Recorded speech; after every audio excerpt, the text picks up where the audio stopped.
Hello guys, welcome back to the channel. आज हमारा ये 4th लेक्चर होने वाला है।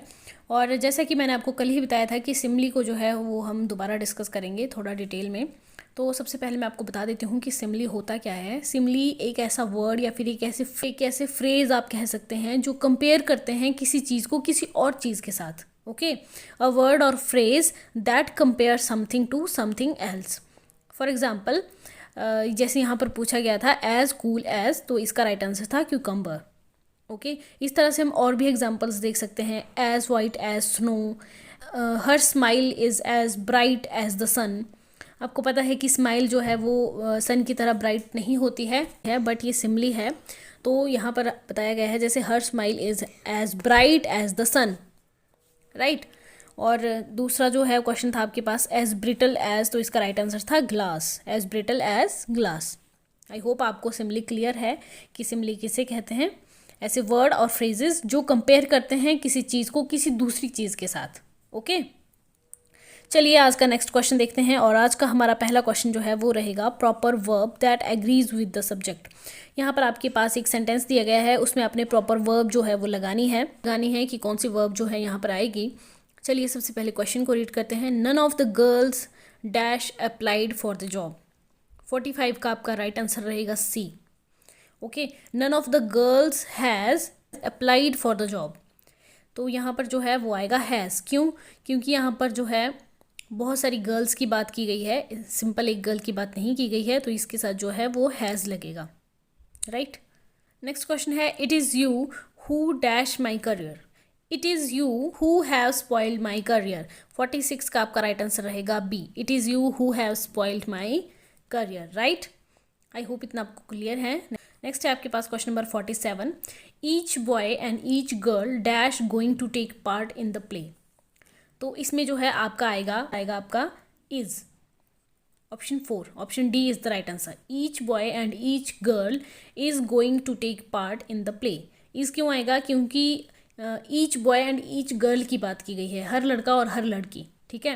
तो यहाँ पर प्लूरल नहीं है, यहाँ पर सिंगुलर फॉर्म में आए हैं ये, तो यहाँ पर आपके साथ इज आएगा, ना कि आर आएगा। ओके, नेक्स्ट है हमारे पास क्वेश्चन नंबर 48। क्वेश्चन नंबर 48 से 52 तक जो है वो आपने करेक्ट पैसिव वॉइस जो है वो चूज़ करनी है। तो पहला है हमारे पास did the king not slay his enemies. तो 48 का आपका राइट आंसर रहेगा D, were his enemies not slain by the king. क्योंकि देखिए जो स्ले है आपके पास, स्ले की जो थर्ड फॉर्म है, जो पास्ट पार्टिसिपल है, वो आपका रहता है स्लेन। ओके, स्ले की आपकी थर्ड फॉर्म क्या रहेगी? स्लेन। तो जब भी हम एक्टिव पैसिव की फॉर्म में जो है चेंज करते हैं, तो आपका यहाँ पर जो है वो वर्ब की जो फर्स्ट फॉर्म है उसका जो है वो थर्ड फॉर्म हो जाती है। तो king not slay his enemy, slay का क्या हो जाएगा? स्लेन। नेक्स्ट है हमारे पास the bridge is building fast. तो इसका जो है वो पैसिव फॉर्म क्या होगा? तो इसका जो पैसिव वॉइस है वो होगा आपका, इनका राइट आंसर है B, the bridge is being built fast. क्यों?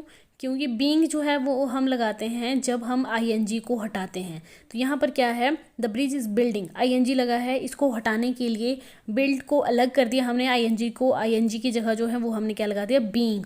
The bridge is being built fast. Okay, अब बिल्ड की थर्ड फॉर्म है आपकी बिल्ट, राइट। आई होप इतना क्लियर है। नेक्स्ट है हमारे पास children love to watch movies. Question number 50 के बी और डी दोनों ही राइट आंसर है आपके पास। Children love to watch movies का पैसिव वॉइस होगा movies are watched with love by children.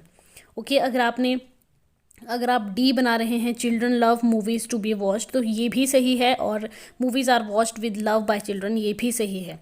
एक क्वेश्चन के दो भी राइट आंसर हो सकते हैं। ओके, नेक्स्ट है आपके पास who humiliated you in the party. Party में तुम्हें किसने ह्यूमिलेट किया? तो ह्यूमिलेट करना, इंसल्ट करना किसी को, ठीक है। तो 51 का आपका राइट आंसर रहेगा C, by whom were you insulted in the party. Okay, next है आपके पास question number 52, his behaviour has really amazed us. तो 52 का आपका राइट आंसर रहेगा we have really been amazed at his behaviour. We have really been amazed at his behaviour. Next है आपका question number 53 से 60 तक जो है वो आपसे पूछे गए हैं अप्रोप्रिएट प्रपोजिशंस, राइट। आपने करेक्ट प्रपोजिशन जो है वो चूज़ करनी है। 53 क्वेश्चन जो है वो आपसे पूछा गया है worry is eating dash his hurt. तो यहाँ पर कौन सी फिट बैठ रही है, पहले आप सभी को एक एक करके फिट बैठाने की कोशिश कीजिए। Worry is eating into his heart, worry is eating at his heart, worry is eating upon his heart, worry is eating in his heart. तो यहाँ पर जो है वो आपकी सही प्रपोजिशन बैठेगी इनटू, राइट। 53 का आपका राइट आंसर ए रहेगा। Worry is eating into his heart. तो इनटू जो है वो हम कहाँ लगाते हैं, इनटू हम लगाते हैं to point at which you hit something और समबडी। ओके, नेक्स्ट है हमारे पास my son goes to office dash 9:30 bus. तो यहाँ पर आपका आएगा by, option C is the right answer. My son goes to office by 9:30 bus. Bye हम कहाँ पर यूज़ करते हैं, प्रपोजिशन में। अगर हम बाय को एक प्रपोजिशन की तरह यूज़ करते हैं तो यहाँ पर बाय का जो मतलब होता है वो होता है एक स्पेसिफिक टाइम बताना, right. My son goes to office by 9:30 bus. I hope इतना क्लियर है। नेक्स्ट है हमारे पास choose the correct modal from the given options. यहाँ पर आपने करेक्ट मॉडल को चूज़ करना है जो भी आपके पास ऑप्शंस दिए गए हैं। Had I been in the class I dash have learn the lesson. तो यहाँ पर मॉडल आपको पता है कुड वुड शुड, ये आपके सारे क्या हैं, मॉडल्स हैं। ओके, और मस्ट भी आपका एक मॉडल है। तो यहाँ पर आपने जो करेक्ट बैठ रहा है वो मॉडल लगाना है। यहाँ पर जो है वो आपका राइट आंसर होगा वुड। वुड क्यों होगा, वुड हम कहाँ यूज़ करते हैं, वुड को जो है हम as the past of will use करते हैं। विल जो है उसका पास्ट फॉर्म जो है वो हम लगाते हैं वुड, और जो वुड है वो आपका डिस्क्राइब करता है पास्ट बिलीव्स को अबाउट द फ्यूचर। ओके, तो यहाँ पर देखिए had I been in the class I would have learn the lesson. Next है हमारे पास question number 56, which of the following pair is correct. इनमें से कौन सा पेयर जो है वो करेक्ट है। तो 56 का आपका राइट आंसर रहेगा D. He is so gentle that he will not cheat you. एक एक करके देखिए, सबसे पहले ऑप्शन ए पर आइए। He is too gentle that he will not cheat you, नहीं, टू नहीं होगा। He is so gentle that he can not cheat you, वो इतना जेंटल है कि वो आपको चीट नहीं कर सकता, ये भी नहीं होगा। He is too gentle so he will cheat you, अगर वो जेंटल है तो आपको चीट क्यों करेगा, ये भी नहीं होगा। He is so gentle that he will not cheat you, right. Next है आपके पास question number 57, scarcely had he seen his boss dash complete the sentence. इसको आपने कंप्लीट करना है, जो आपको नीचे ऑप्शन दिए गए हैं इनमें से एक चूज़ करना है कौन सा सही बैठ रहा है। Scarcely had he seen his boss, शायद ही उसने अपने बॉस को देखा था। When he ran away, option A is the right answer. जब वह भागा तो शायद ही उसने अपने बॉस को देखा था, A is the right answer. Next है आपके पास question number 58, Khushwant Singh's the portrait of a lady is N.